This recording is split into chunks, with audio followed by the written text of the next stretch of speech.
Hello, my friends. It has been a minute since I've been before you on video, and I'm planning to make more videos. My friend Tammy got me a wonderful gift for my birthday. It's one of those cameras that follows you everywhere you go. I'm not using it right now, so that's why this one isn't following me, but I intend to use it, especially about my plants, because there's some things I want to show you guys about some of my plants.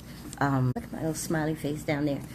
But that's not what this video is about. And I am using the new tripod she got me. So thank you very much, Tammy. And thank you to everybody for the birthday wishes and the birthday gifts. Someone bought me a beautiful bracelet. It's pink stones. And there was no name on the gift. And I hope that they're watching this and they can let me know that it was them. But so the reason I'm up here is because I was trying to encourage myself in the Lord about something that I have been praying about for a long time. Last night I was thinking about it, and it's like, I know that you go before me in every situation. You never send me somewhere and you're not already there.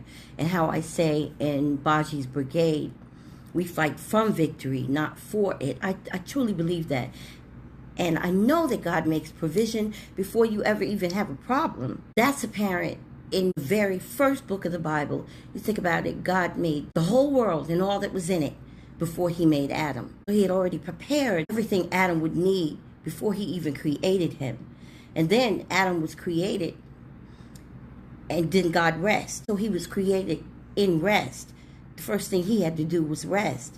And that tells me that that's what I'm supposed to do. God has made provision, and all I have to do is just rest in him. But I am struggling with that because this one thing that I've been praying for, I have been praying for it for so long. And mind you, God has answered prayers. On May 3rd, which is my Aunt Janet's birthday, it happened to be the day of a Girl Let That Go book signing. And something I have been praying for over my granddaughter for 12 years. The Lord answered it.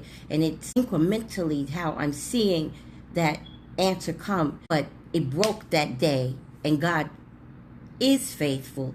And he's continuing to show me the deliverance. So I'm saying all that to say that timing, waiting on God's timing, has been a challenge for me. As I said, when I was thinking about it, it's like, God, you made all of that for for Adam before he was even created. And you say that you go to prepare a place for us, that where you are, there we may be also. That's how important provision is to God, that he makes the way for you before you even need a way. Like he's not figuring it out. It is already figured out. But sometimes you might feel, I'll just speak about myself, but I'm feeling like the issue's going to be a moot point, God. Like it's dead in the water if you don't do something fast. And that made me think about Lazarus. In John, the 11th chapter, in the 6th verse, when they told, let me read it to you exactly. It says, when he heard that Lazarus was sick, he stayed 2 more days in the place where he was. And in verse 21, Martha said, Lord, if you had been here, my brother would not have died. But Jesus replied,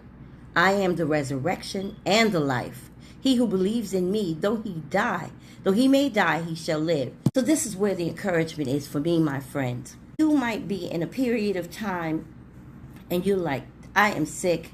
This is sick. This situation needs healing, Lord Jesus. And that's your earnest prayer. And that's what you're looking for God to do, is heal this situation.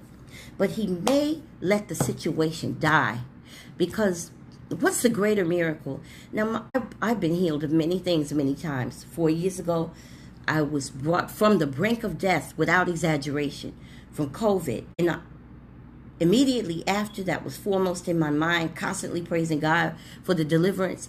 But that has waned. You think about that when somebody is healed. After a point in time, it just becomes norm that they're well, and the awe of it all is gone. But imagine somebody dying and being raised from the dead. That was the bigger miracle. I can only imagine that there was not one day of Lazarus' life that somebody didn't say, that dude was dead. He's walking around and he was dead, like stinking dead, like in the tomb, stinking.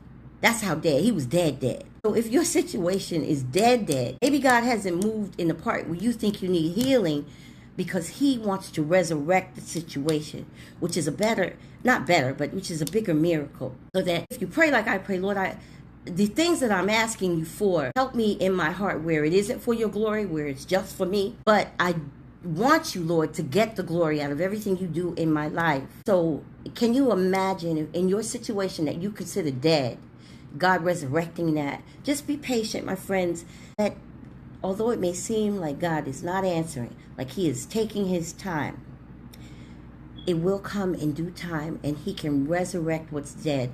And then after I was thinking about that, my baby girl sent me a video. I forgot the name of her channel now. She used to be the prophetic RN. Can't think of the name of her channel.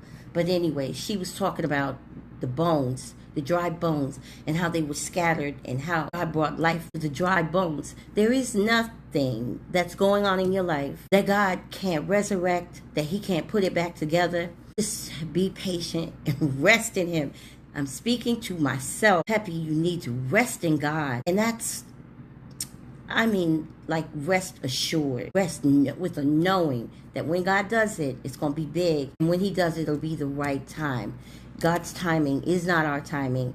There's another verse I wanted to share with you. Where is that at? In Habakkuk 2, verse 3. For the vision is yet for an appointed time, but at the end it shall speak and not lie. Though it tarry, wait for it, because it will surely come. It will not tarry. So just wait for it. Wait on it.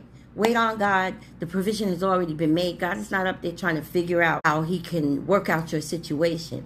It's already been figured out. The provision was made before the problem was created.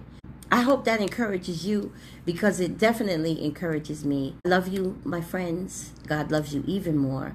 Thank you so much for being here. Ciao.